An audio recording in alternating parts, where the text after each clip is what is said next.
Hey everyone, today I'm going to show you how to log out of Facebook on your phone quickly and easily, whether it's just your device or other devices too. First, open the Facebook app on your phone.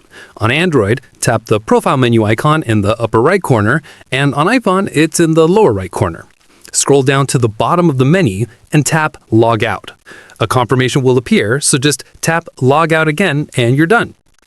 If you want to log out of Facebook on other devices, you'll need to go through the Meta Account Center.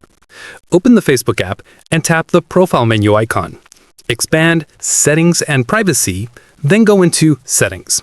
Select Accounts Center, then tap Password and Security. Next, choose where you're logged in. You'll see a list of all devices where your account is active. Select the devices you want to log out of, or hit Select All to log out everywhere, and tap Log Out, then Confirm.